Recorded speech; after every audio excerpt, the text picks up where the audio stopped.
So I don't know if you've seen this meme before, but it's quite funny actually. Despite how simple Apple Notes looks, it might be the very best. I use Apple Notes for a couple of weeks now and believe that it's a very underrated app. It has 8 benefits but also 3 drawbacks. And at the end we'll see if Apple Notes is the way to go for effortless note-taking.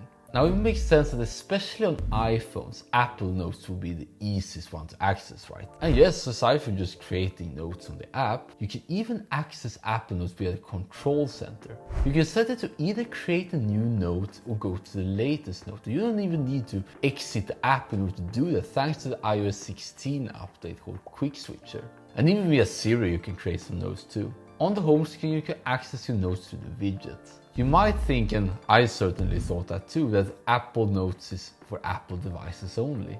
But thanks to iCloud, you're able to access it through the computer as well. And of course, a Mac computer is a dedicated app for it. Even if it looks a little peculiar on computer, it definitely does its job.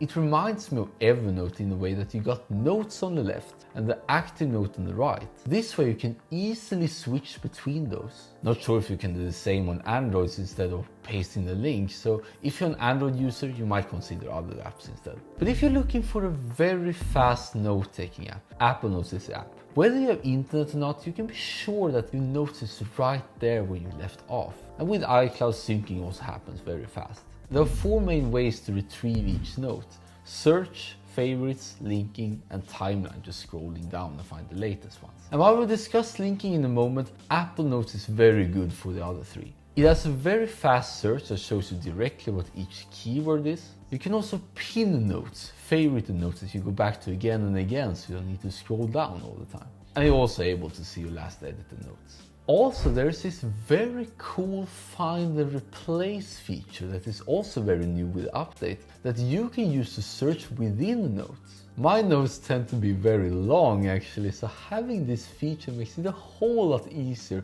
to find what I want, since I can more quickly access the part within the note itself.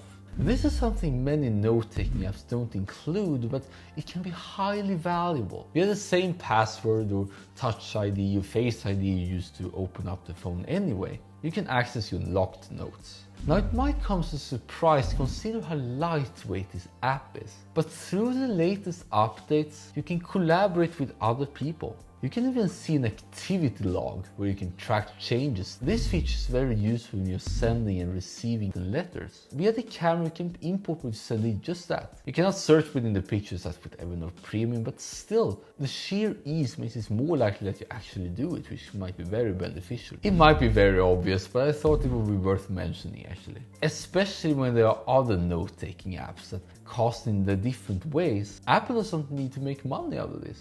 It's already the biggest company in the world and brings enough income as is, so you'll never be encouraged to pay just for notes. So these were the 8 benefits that Apple Notes have, and overall it's looking very good. I did find 3 drawbacks that we should talk about next. You have to remember that Apple Notes were designed with total simplicity in mind. So advanced features like linking and Kanban boards and databases and whatever that Notion is going for is not there. Or you can do things like checklists and even tables just fine.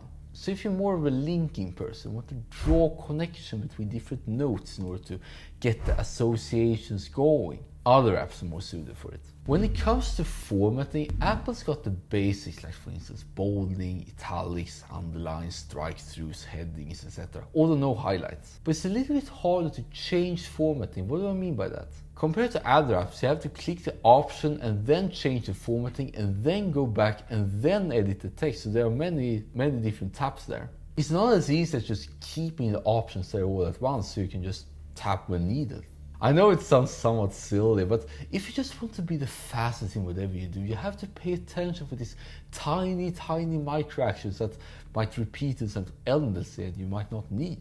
This was the main reason why I switched from using Apple Notes to Evernote and now Notion Obsidian, because of that minor friction that ended up paying a lot in the end. So in my opinion, having a daily note for each day makes capturing your thoughts and insights a whole lot easier, since you don't need to think for a second where to write. It's not a big drawback though, since you can create notes manually and call them today's date. But still, there are other apps you can do this in a more automatic way. As you heard by now, the basic note-taking app from Apple has a lot going for. input very quickly, scan text, or even collaborate. What I find the most friction is the formatting and the way you have to switch between menus all the time. It makes me personally want to switch to other solutions, which is a little bit sad considering all the great features it has, and the fact it's very simple. And to come back for this meme again, yeah, there's definitely something to it. So simple, yet so powerful, you don't need to overcomplicate things, just focusing on producing value. Overall, I would say that especially for you who haven't really started note-taking practice yet, and is an iPhone user at heart, you should definitely start where you are, not needing to download other apps. And the best way is Apple Notes.